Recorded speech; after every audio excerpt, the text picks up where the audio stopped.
Hello, my name is Phil Chapman and I look after the cybersecurity portfolio at Firebrand Training.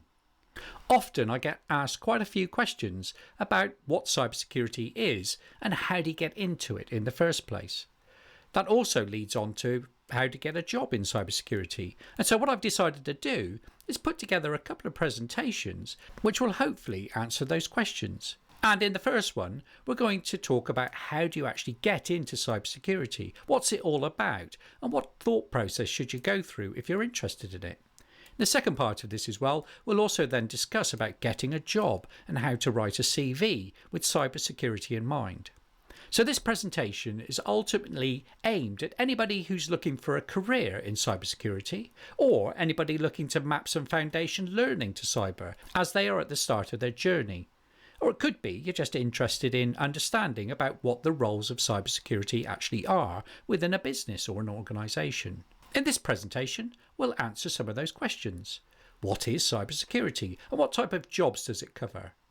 If I was interested in cyber, what's a good starting point, especially from a training point of view? And I'm also going to answer the question which I ask myself quite often, what do I want to be when I grow up? And by that I mean, what kind of roles, what would I actually enjoy doing if I got into cyber? So let's begin by discussing what is cybersecurity. If I was to take the word cyber away from it, we're left with security. And security is all about protecting things, preventing bad things from happening in the first place, and getting ready for it, so the preparation side of things. And these three Ps all are part of cybersecurity. So we talk about protecting assets. I'll tell you what an asset is coming up. We also try to prevent different attacks and cyber instances from happening. We also prepare for the worst, so we set up a whole lot of policies and procedures to keep people safe. And safety is also a key word when it comes to cybersecurity. Some IT systems and some technical systems, and especially if they're looking after machinery or equipment. So the types of things that we look after in the world of cybersecurity, we refer to them as assets, and an organisation has lots of different assets. I've listed some of them here. The main asset of an organisation and a company are the people. So cybersecurity is no different to any other form of security where we put people first. Data and information always makes the news, and invariably you would have been living under a rock if you've not seen some kind of news broadcast about a data leak or some kind of information security breach recently. The infrastructure are the network devices and all of the different components that come together to make a network tick and an organisation communicate. Of course, organisations and businesses require money or some kind of finance to keep them going, so money would be an important asset to a business, and we protect that too. And then there are some things that you might not necessarily consider when it comes to cybersecurity, and these include things such as the reputation of a business or the brand name. If you can imagine, if a bank was constantly being attacked and data was being leaked, customers would soon move their accounts to a different bank because they would no longer have any trust. So the reputation of that company would take a hit. And this, of course, would also have a direct impact on the financial resources and everything else to do with that organisation. We are constantly reminded of the different types of cyber attacks that are taking place. And again, this is almost a daily occurrence on our news channels. And we can categorise these into 4 different types. We talk about network attacks, things like denial of service or distributed denial of service, where somebody is trying to take down a website for whatever reason, or they're trying to interrupt a communications path. It may also be the fact that they're trying to steal data by getting in the way, so we have interception attacks or on-path attacks. These may also be attacks that steal people's passwords, so we have to be careful with that one.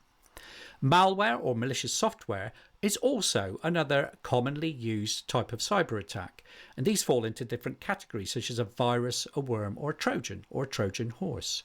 And do you know what those actually mean? This would be a foundation concept for anybody working in cyber.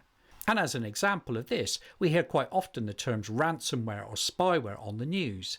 And this is where somebody is either locking out or stealing data from a company for financial gain. We also then go into the world of application attacks, and these are quite sophisticated. We talk about things such as SQL injection attack or web application attacks. And this is where a criminal will try to undermine a database at the back of a website, for example, to gain access to passwords, credit card information, and other personal identifiable information. One of the biggest attacks out there is called social engineering, and this is an umbrella term used for things like phishing attacks. And no doubt you've come across phishing, and you would invariably have seen this in your emails, for example. And this is where a nefarious actor is trying to either steal data or coerce a user into doing something they shouldn't do. So who are these bad actors? And in cyber, we call them cyber threat actors. And you can see in the list that they range from nation states at the top all the way down to script kiddies and competitors at the bottom. A nation-state threat actor is a government organisation which is motivated by political or strategic benefit. A script kiddie at the bottom end of the scale are generally younger people with less skills, and they're motivated by kudos or sometimes revenge. But all of them are big threats to our organisations. One of the biggest threat actors we have are the people on the inside, and so sometimes we need to be able to protect ourselves from those that work for us, the people. And these threats are normally accidental. So it might be a user who's doing something wrong because they're not properly trained, or they've clicked on a phishing link, for example, and allowed the malware in. We, as cybersecurity professionals, need to make them aware of the risk and also protect them. Occasionally, of course, these may be rogue insiders, and so they're doing it deliberately. We need to find them and, of course, deal with them. What actually do cybersecurity professionals do? Well, again, here we're going to bust some myths with the fact that they don't all wear hoodies and just hack things. They don't sit in darkened rooms with a whole load of ones and zeros happening behind them, and they don't try to catch people out. Organisations do need to spend some money on their cybersecurity, but this invariably comes back to them, and so they do get a good return on investment.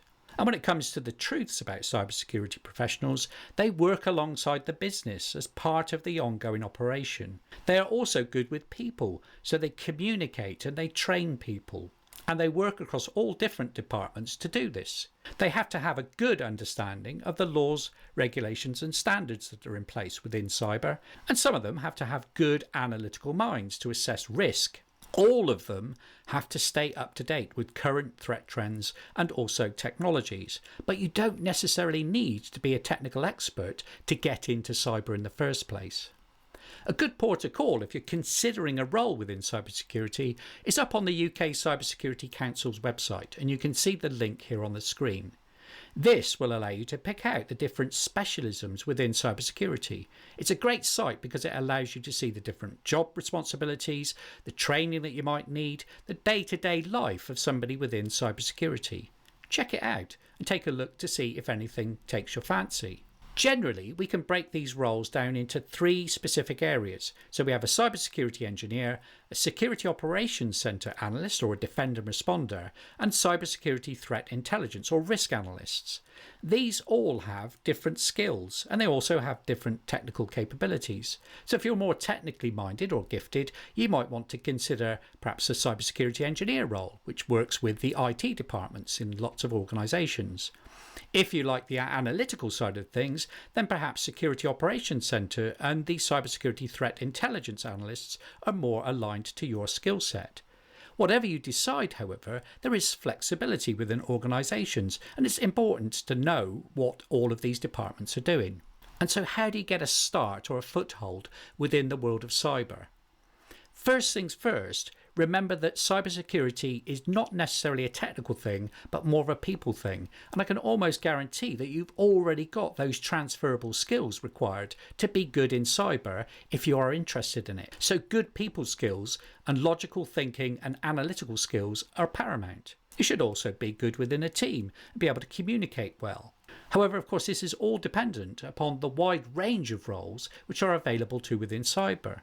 And you can generally find a good natural fit for your particular attributes. A key starting point for most things in life, of course, is to get some knowledge and skills so you get a better understanding about what's in front of you. And there are some great basic and foundation courses available to you. And these all come from well-known and internationally recognised sources. And these are all great courses to just simply cut your teeth on and shouldn't really be too onerous for you. And you can also supplement this with some of the free-to-use sites such as Hack the Box. But remember that cybersecurity is not all about hacking things. Once you've got some of the foundations tucked away, you can move up into the next steps in training and start to look at some of the more advanced but still foundation training platforms. So CompTIA Security Plus is a great one to aim for. This will give you a good foundation understanding across all areas of security and cybersecurity.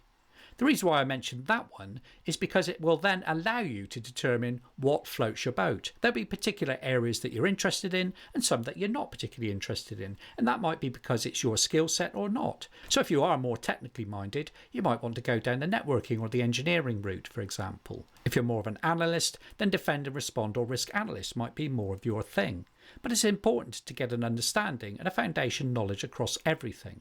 Another great place to do some research is taking a look at job sites and see what they're after. Don't apply for the jobs at this point in time, of course, but get a feel for the different technologies or the level of knowledge and skills that are required. You may find that some organisations are simply looking for somebody with a passion for cyber with some foundation knowledge, which you could quite easily acquire.